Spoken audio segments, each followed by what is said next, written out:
आज के टाइम में पेरेंटिंग को लेकर क्या कहेंगे? लोग कह रहे हैं बड़ी टफ हो गई है, क्या अभी टफ हो गई या पहले भी थी? नहीं, टफ कुछ नहीं होता, कुछ भी ना सरल है ना कुछ भी कठिन है। आप जो काम करना जानते हैं, जिसमें आपका मन लगता है, जिस काम को आप सानंद करते हैं, खुद की स्वेच्छा से करते हैं, वो आपको बहुत आसान लगता है। जो चीज़ आप स्वेच्छा से नहीं करते वो चीज़ आपको मुश्किल लगती है। जिस देहरी पर माँ बाप का सम्मान नहीं होता, दूर तलक उस देहरी के भगवान नहीं होता है। माँ बाप जितना पूजनीय है, माँ बाप जितने श्रेष्ठकर हैं, जितने श्रेष्ठ हैं, इस दुनिया में ईश्वर है कहीं तो वो माँ बाप के स्वरूप में है। बाबा गणेश ने सिखाया और प्रथम पूज्य बने वो। आज रिद्धि सिद्धि शुभ लाभ जो मिलता है वो बाबा गणेश के आराधन से इसीलिए मिलता है क्योंकि उन्होंने अपने जीवन में माँ बाप को सर्वश्रेष्ठ रखा। लेकिन इसके साथ साथ उतना ही आवश्यक है क्योंकि निजी धर्मों में एक धर्म माँ बाप का भी है।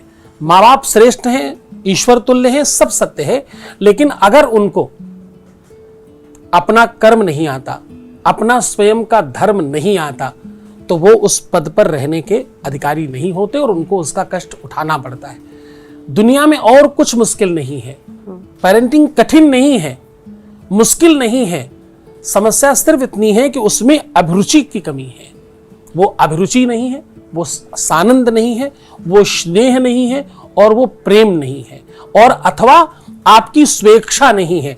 जिस चीज में आप स्वेच्छित होते हो वो कठिन से कठिन काम आपको आसान लगता है, उसके लिए आप सारे संसाधन जुटा लेते हो, आप खूब प्लानिंग करते हो उसके लिए करने के लिए, चाहे कितना ही बुरा कर्म क्यों नहीं हो।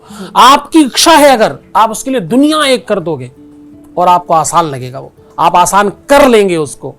नमस्कार गुरुजी, मेरा नाम अभिषेक श्रीवास्तव है और मैं जर्नलिज्म का स्टूडेंट हूँ। जैसे कि आपने अभी पेरेंटिंग की बात करी, आजकल हमारे समाज में एक बहुत प्रचलन चला हुआ है जहाँ पे जब दोनों माँ बाप जॉब कर रहे होते हैं तो उनके जो छोटे छोटे बच्चे होते हैं वो दिन भर के लिए केयर टेकर के भरोसे छोड़ दिए जाते हैं। तो आपको इससे क्या लगता है कि उनके अंदर जो पेरेंटिंग और गुण होने चाहिए, जो पेरेंट्स इनहेल करते हैं, वो अब मिसिंग हो रहे हैं? तो इस पर आपके क्या विचार हैं? बहुत बढ़िया प्रश्न है। इसके पहले एक छोटी सी बात जानना चाहता हूं।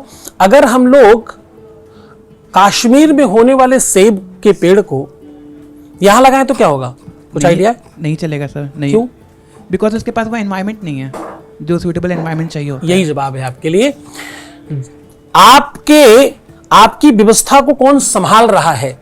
किसी भी कंपनी को जो सीईओ संभालता है, जिस तरीके के हैंड संभालते हैं, उसका ग्रोथ उसी तरीके का होता है।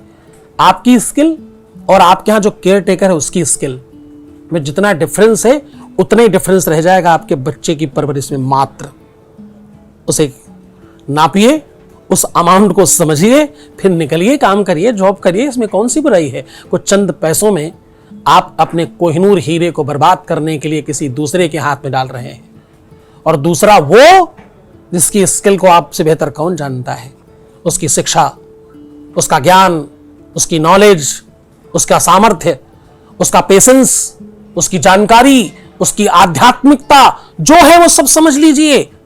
जिसके पास जो है उतना ही तो देगा, और वो किसको देगा? वो तुम्हारे बच्चों को देगा। वो समझ कर करना, फिर आपको आनंद आएगा। आनंद से कीजिए। अभिषेक जी, लेकिन पेरेंट्स के पास भी मजबूरी होती है क्योंकि महानगरों में रह रहे हैं, उनको जाना होता है।